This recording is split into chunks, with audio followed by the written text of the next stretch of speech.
Have you ever sat in that heavy silence at a family dinner? Here on Women's Life Stories, we retell those moments, honest, everyday, sometimes controversial. Every story is a mirror. Subscribe, join the conversation, and maybe find a little healing. I landed at SFO on a Friday with Lisbon salt still in my hair and a contract that smelled like ink. $18.5 million in waterfront rights closed before lunch. The driver said congratulations, and I said thanks like a person not sure what waited at home. The Uber eased up my drive. The garage door lifted. The echo inside was the wrong kind. The space where the Mustang should sit. British racing green 1969 fastback white pinstripe like a scar was an outline more than a parking bay. One fresh oil drip swept concrete, a clean rectangle of nothing. Maybe in the shop, I told the driver. He nodded without believing me. The kitchen had the careful quiet of a hotel room after checkout. On the counter, snorkel fins dusted with sand, a receipt that read, Blue Parrot Resort, Bora Bora, a glass sweating a ring into the marble, a key fob that wasn't mine, sunglasses with gold initials that weren't my initials. I set my carry-on by the stairs and called Mason Sloan. My voice sounded too tidy in the air it paid for. No answer, just the hiss of pool jets and a soft rock station out back. I crossed the living room, noticing the new seashell pillows Sloan favored and the way my wedding photo had been nudged a quarter-inch behind a vase. Small things shift when you stop watching them. They were by the pool like a brochure had burst. Sloan wore a tan the color of toasted sugar and a straw hat at a mean angle. Mason had that shirtless confidence men get when second beers feel like personality. He startled when he saw me, then smiled too wide. Mom, you're back early. He hugged me damp. Flights were kind, I said. Lisbon sends its regards. That's great, he said, glancing at Sloan. Her smile stayed pinned to the lounger. Evelyn, she said, never, Mom. Not even Mrs. Hart. You look fabulous. Where's the car? I asked. I meant the car that is not a car. Mason ran a hand through his hair. About that, he said. We were going to talk to you tonight. There was an opportunity, and Sloan rescued the pause. There was a last-minute opening at Blue Parrot, she said, dimples switching on. Overwater bungalow private butler, a chef who shaves ice into clouds. She lifted her phone and scrolled a carousel of lagoon sky and two beautiful people before a sunset. A seaplane threw a shadow like a crossed-out word. I handed the phone back. Where's the car? You hardly drive it, Mason said, palms open. It's been sitting for years. I keep the tender on it more than you turn the key. It felt wasteful. The word found every sharp edge in me. Where I said, he named a dealer in Silver Lake that specialized in European classics and American sins. He said the price fast, as if speed could make it smart. He promised a newer, safer replacement when his next commission hit. Sloan picked a drop of water off her shoulder. Look on the bright side, she said, friendly as a closed door. Until we get you a replacement, you can always ask me for rides. A gift arrived 9 anniversaries back Daniel in the driveway, with a grin he used when he wanted to be forgiven for something he hadn't done yet. The Mustang idled at his back green darker than bottle glass. He tossed me keys like a magician who trusted the crowd. For the roads we said we'd take, he said. We took 2. A clot took the rest. I kept the car like a chapel warmed once a month, leather-fed with bomb radio left on his station. By the pool, the radio crooned the kind of song Daniel would hum half a bar behind. I set my purse on the wrought iron table and looked from my son to the woman he'd chosen. You sold your father's gift, I said. You sold my husband's last language. Mason's eyes were wet. I'll make it right. You can't, I said. And a calm came over me, thin at first, then full as shade. I pulled a folded set of papers from my purse and slid them onto the table. Sloan's sunglasses reflected them in 2 small moons. I didn't buy a car, I said. I bought the plane. Silence fell in layers. What Mason said. A plane, I said. Gulfstream G280 fractional now. I didn't raise my voice. I didn't need to. Sloan's smile went out like a light. Mason sat as if the earth had remembered gravity. I gathered the snorkel receipt, smoothed it once, and tucked it beneath the papers like a pressed leaf. The Mustang wasn't transportation, I said. It was grammar. He reached for a page and stopped the way a hand meets a stove. Why didn't you tell me, he asked, small again. Because I wanted to tell Daniel first, I said.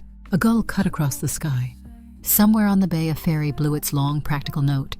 I slid the papers back into my purse, set my palm on the table to feel something that wouldn't move, and stood. Clear the glasses before the bees find them, I said. And put the fins in the garage. I paused. It's empty enough. Inside the living room still wore our wedding photo, a 1/4 inch shy. I opened the door to the garage and let it swing. The concrete held a rectangular absence, a negative space, drawing the outline you see when you finally stop pretending.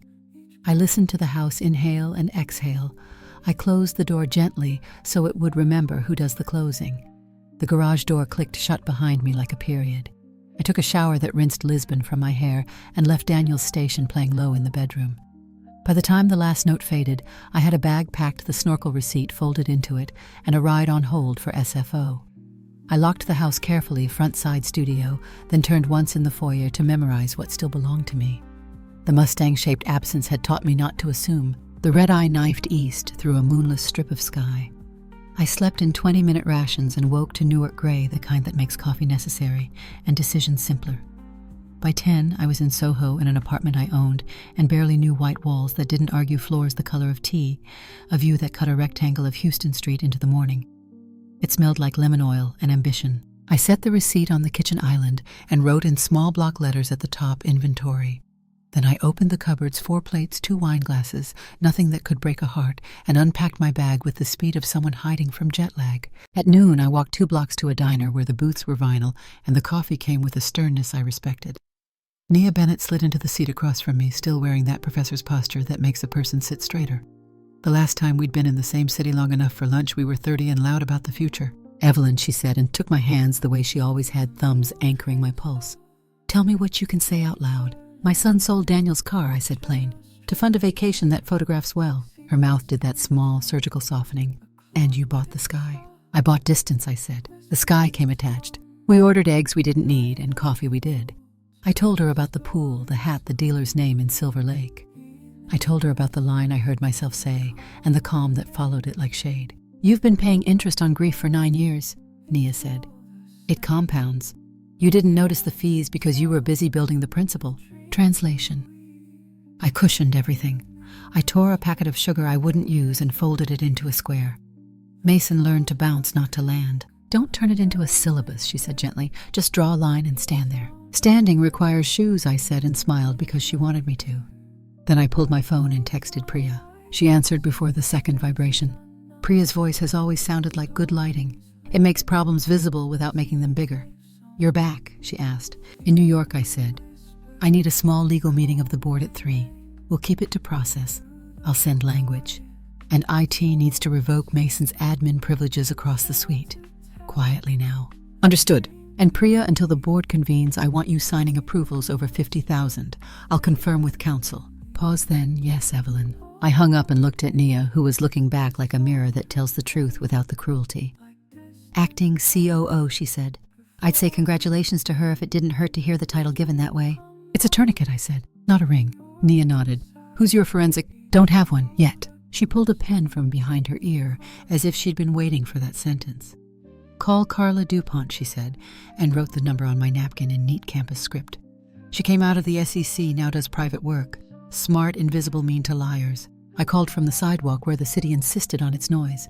Carla answered as if she'd been expecting a fire. "2 questions," she said, "scope and urgency." "Financial access by a family executive," I said. "Possible exfiltration of data, urgent. Engagement letter in your inbox in 10. I'll need a list of all accounts he could touch, corporate and personal. Also devices, cloud services, and the names of whoever guards your passwords. We'll secure images before anyone gets curious." "There's a car," I said, surprising myself.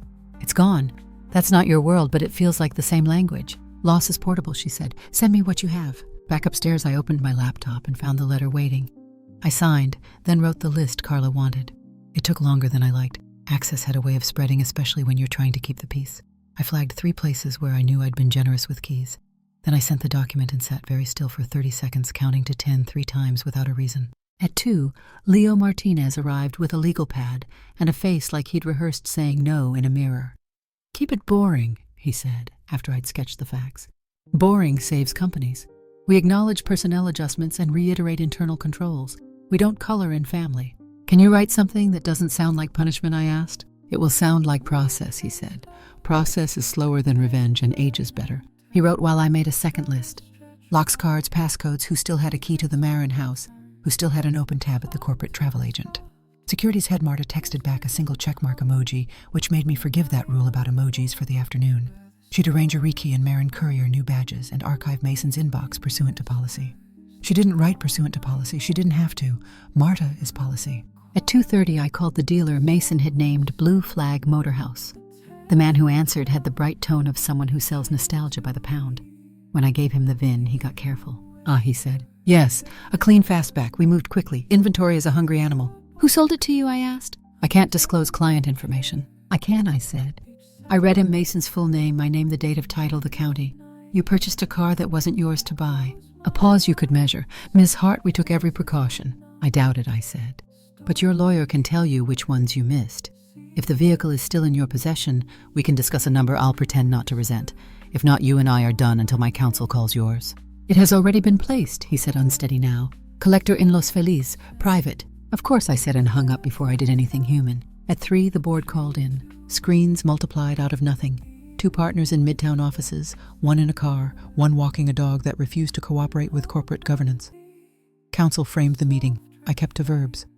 Temporary reassignment of executive duties, interim authority for approvals. IT remediation consistent with audit protocols. No one argued. Priya spoke twice, crisp and short. When we ended, the dog had given up and the partner had stepped into a quiet lobby. Everyone likes a problem that behaves. At 4:15, Carla called back. First pass, we see logins from unfamiliar IPs on 2 of your personal banking portals, both authorized within the last year from a device that resolves to your guest house network. I'll confirm with your provider. Also last week, someone exported a client pipeline from the CRM to a removable drive. Who, I said. We'll have the machine IDs tonight. We're imaging Mason's laptop now per HR's instruction. Your head of IT is efficient. Marta, I said. I plan to send her flowers I won't sign. Carla cleared her throat. Also, you're going to want a PR line that equals a full stop. Even if you don't use it, having the sentence calms people. Leo's here, I said. He's good with punctuation. By 5, the apartment had learned my name. The suitcase was put away, the lemon oil subdued by something like home. I found Daniel's music on a satellite station and let it play in the other room like a reminder that not everything had been edited. When the day slid into that blue, the city keeps for itself. I pulled the snorkel receipt from the stack and wrote a second word under inventory evidence. I ate standing at the counter, a bowl of cherries and a heel of bread that fought back. The phone lit and slept, lit and slept. Texts from numbers I recognized and one I didn't. I powered it down, then powered it back up to set a new code. Muscle memory favors the old. And I was done with old. Around 7, the street got glossy with drizzle, and the sound found its way up 13 floors. I switched off Daniel's station and listened to water and distant siren. The Soho apartment held me like a blank page, not promising anything, not denying it either.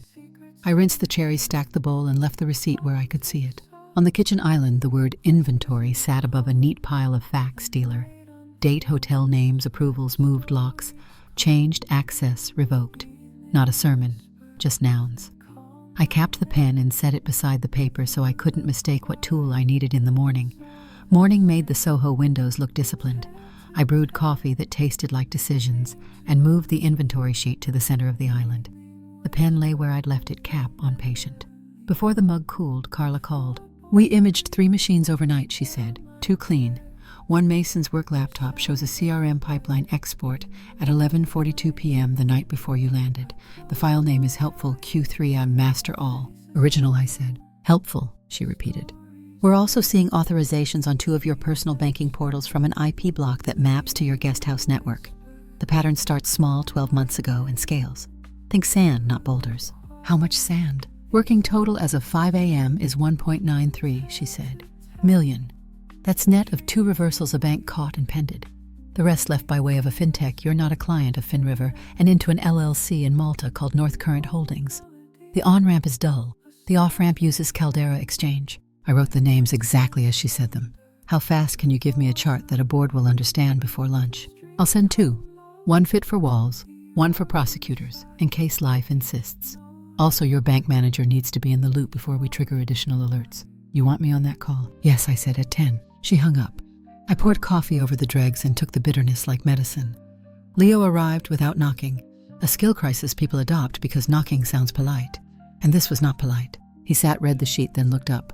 We'll hold to the line we drafted yesterday, he said. Refuse to color outside process. Press already. He angled his phone. A push alert from a finance podcast.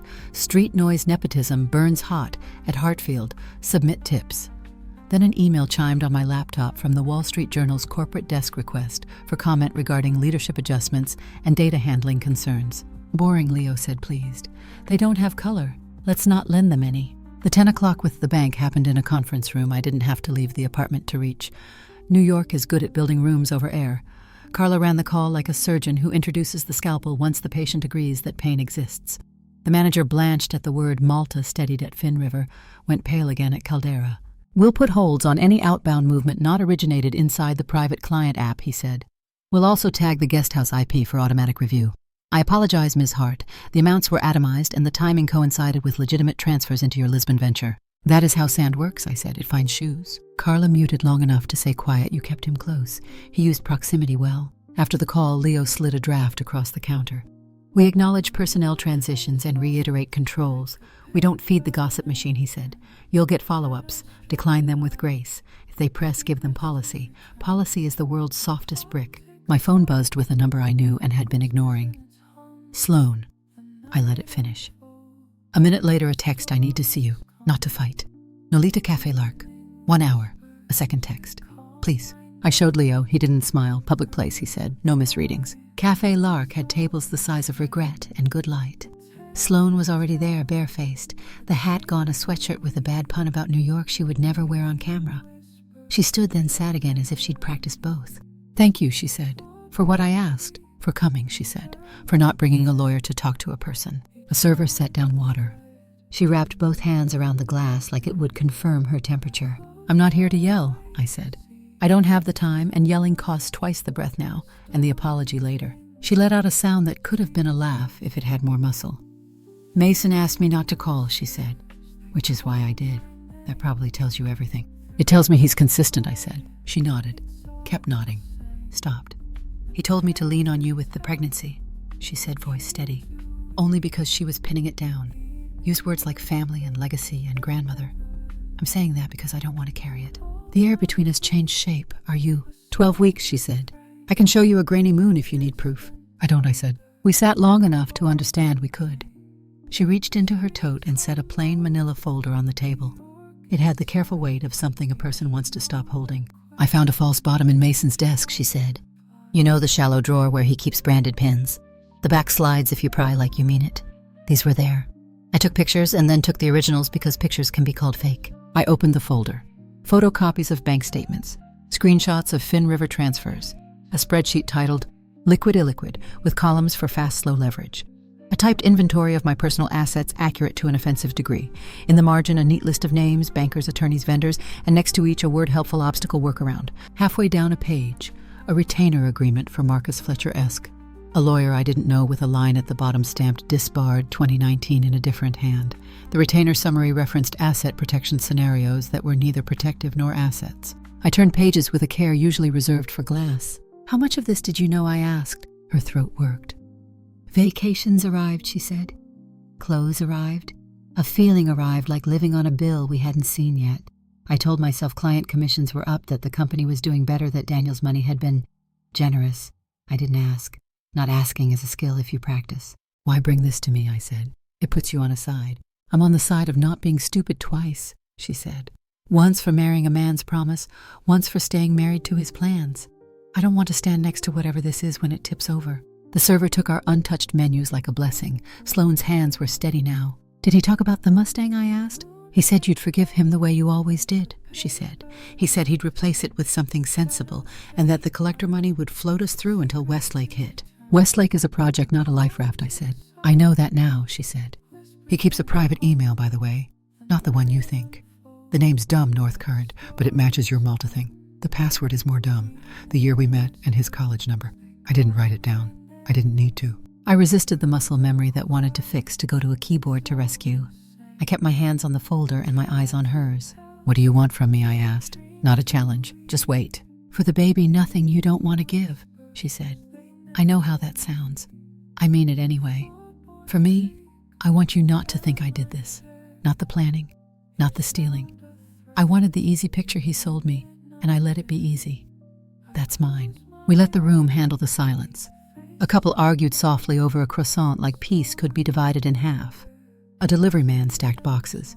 The city remembered it had work. "I can take this," I said, touching the folder. "Or I can pretend you never placed it on the table. If I take it, it leaves your hands clean and puts mine to use." "Take it," she said. "Please." I slid the folder into my bag. It settled like a tool that knows where it lives. "He's scared," she said almost as an afterthought. Which for Mason means he's louder. If he calls you names that start small and get big, I won't be behind them. B. I don't curate men's vocabulary anymore, I said.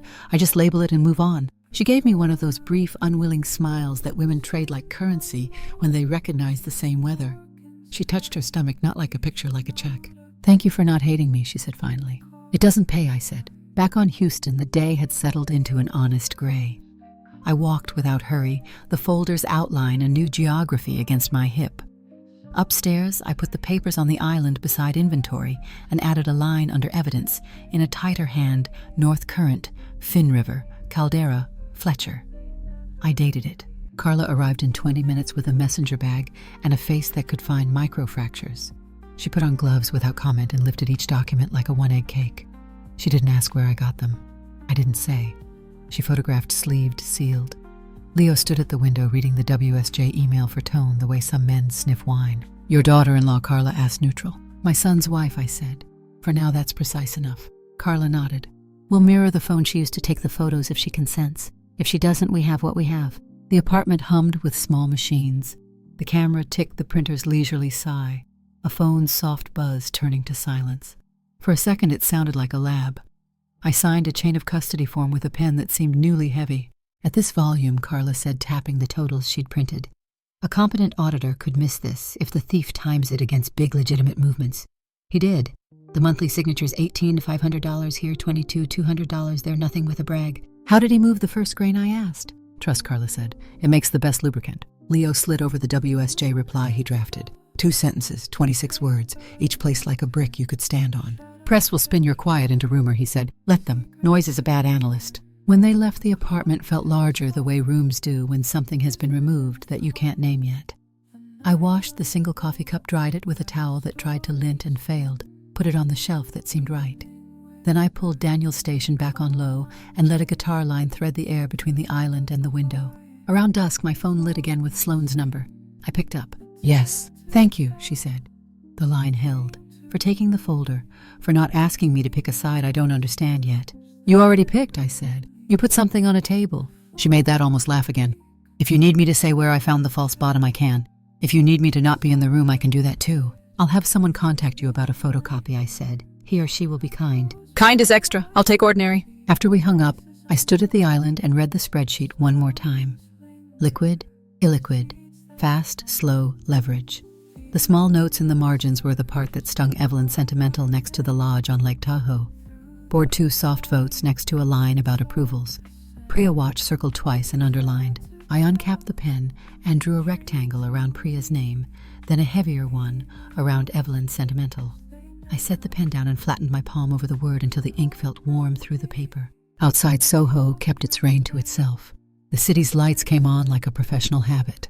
I stacked the evidence pages into a straight pile and slid them into a clear sleeve Carla had left behind. The plastic whispered shut. I moved the inventory sheet to the top again and looked at the list as if it were a dashboard dealer date. Hotel names, approvals. Moved locks, changed access, revoked Malta, Finn River, Caldera, Fletcher. Not a lesson, not a prophecy, just the day as it stood. I turned the radio down, then off, and listened to the apartment's quiet. It wasn't silence. It was the sound a room makes when it holds its breath properly. I put the capped pen beside the clear sleeve and let my hand rest there until the shape of what was left belonged to me. The apartment was still holding its breath when the intercom burned once and settled. Ms. Hart, the doorman, said 2 detectives for you. He gave their names like they were Weather Ruiz and Nguyen. They stood in the doorway in plain suits and shoes that knew stairs.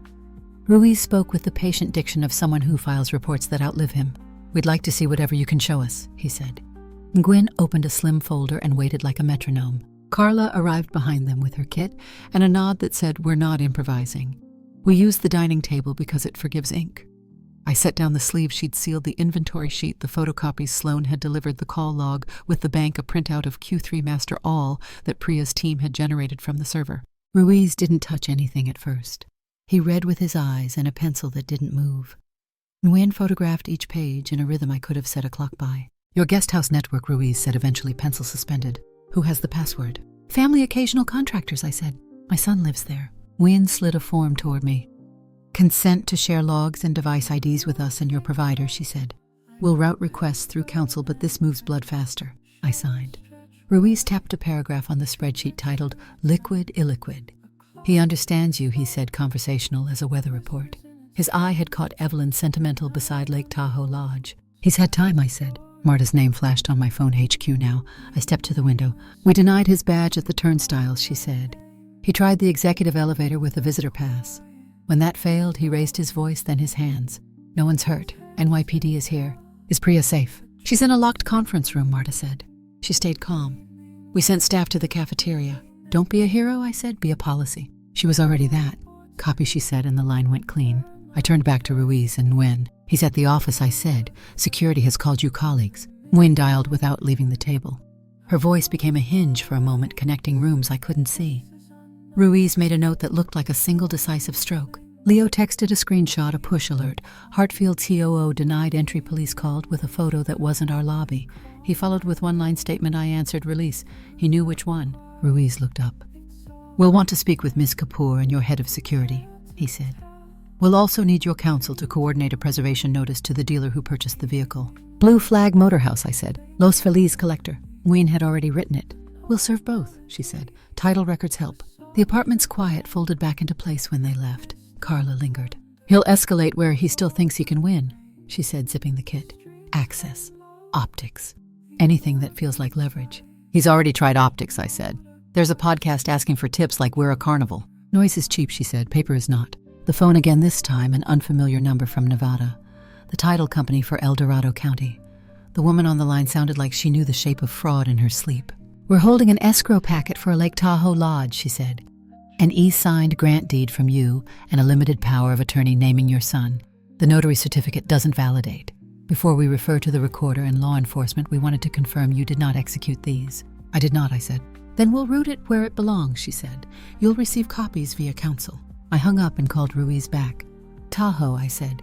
"Escrow package with my name on it and a notary that isn't." "We'll pick it up," he said. "Thank you for not touching that fire." The afternoon adjusted its tie and got busier. Leo's statement went out at the top of the hour, 26 words about internal controls and continuity, no nouns that fed gossip.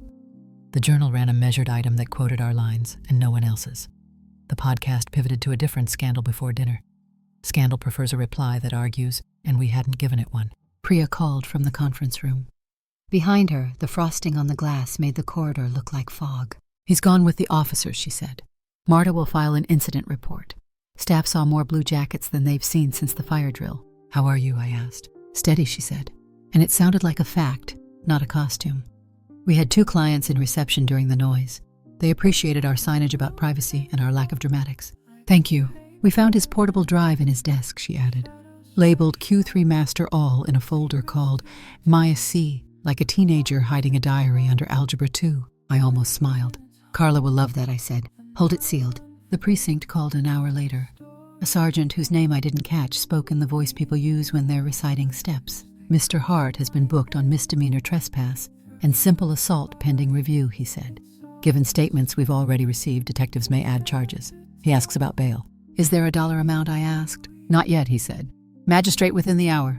He also asked that you be notified. "Consider me notified," I said. Sloan messaged from outside the precinct, "I'm here. Not asking you for anything, just telling you I'm here."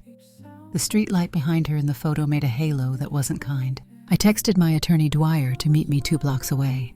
We sat on a bench with a view of a halal cart working its honest smoke into the night.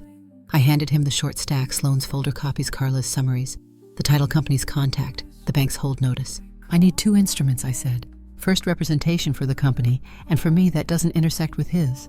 Second, a medical coverage arrangement for her prenatal care that bills vendor direct and keeps my name out of her mailbox. She's the mother of my grandchild. The baby is not collateral." Dwyer didn't ask for a speech.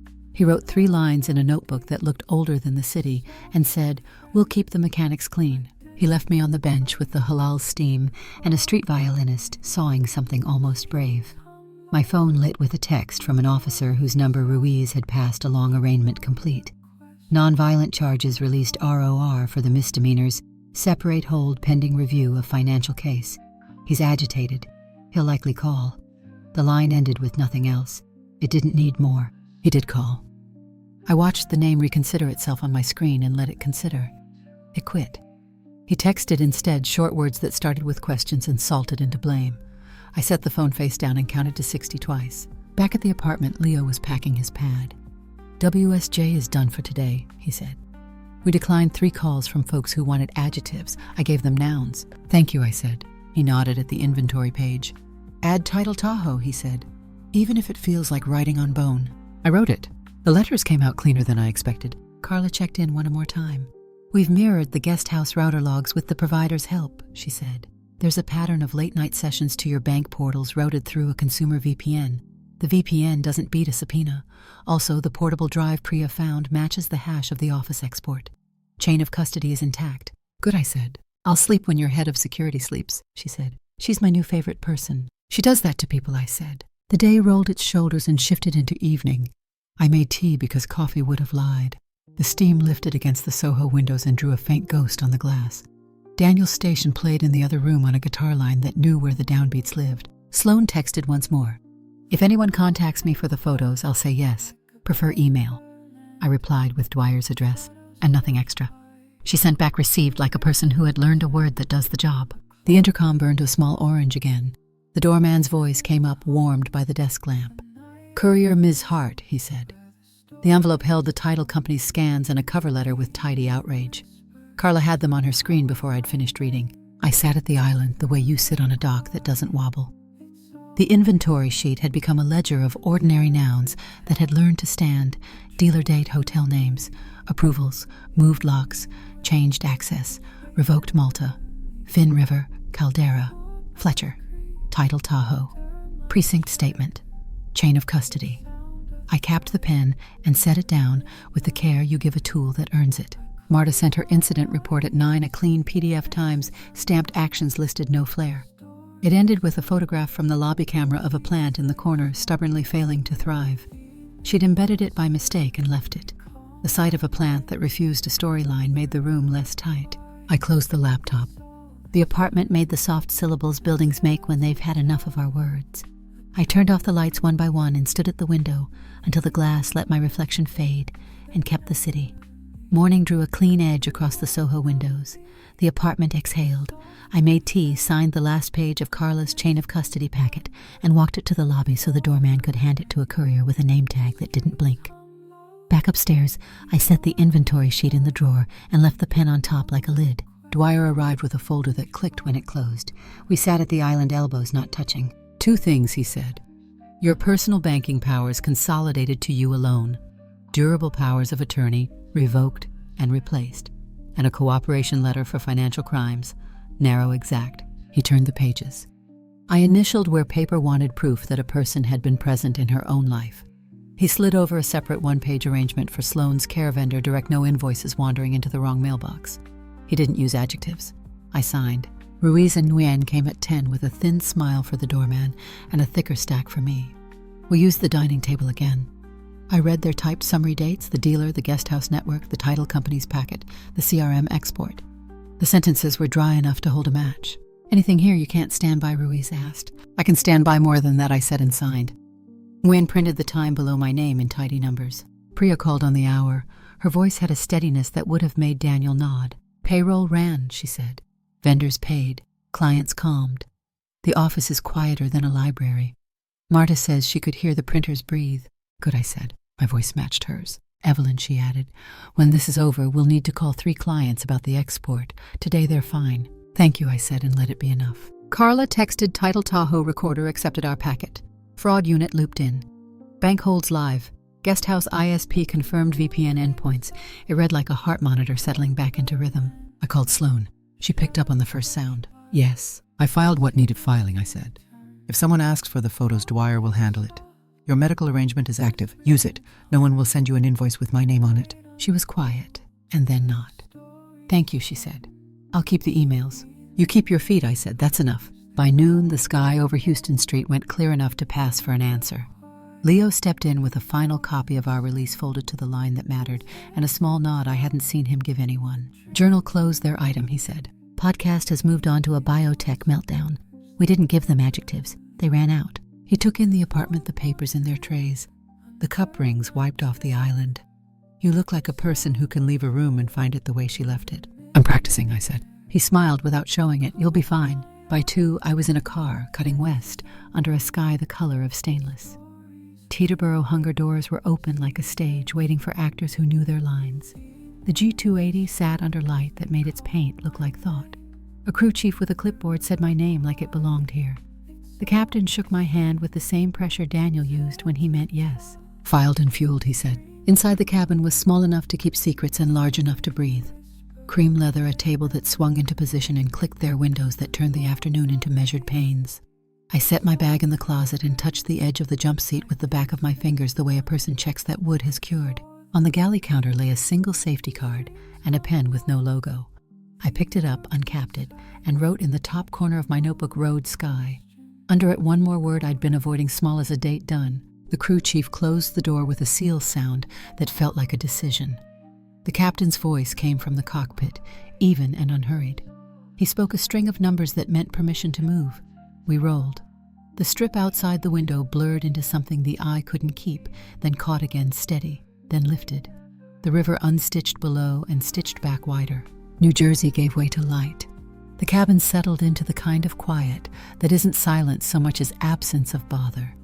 I let my head rest against the seat and breathed through it. Somewhere over the gray water, Daniel's station would be playing to a room that didn't need it. Somewhere in Soho, the pen would still be where I left it. I took the notebook out again and under "Road on Sky" wrote the sentence I'd said without thinking by the pool and had been circling since I didn't buy a car. I bought the sky. The words looked smaller than the space they occupied. That was their job. The captain banked us east. Cloud lifted and parted the kind of cooperative you don't plan for. I watched the wing crease the light and hold. The cabin didn't make a sound about it. Neither did I. Thank you so much for listening to today's story. If this story resonated with you or made you reflect, I'd love to hear your thoughts, so feel free to share them in the comments below. And don't forget to like, subscribe, and hit the notification bell so you won't miss the next story. I'll see you next time as we continue exploring more journeys and lessons together.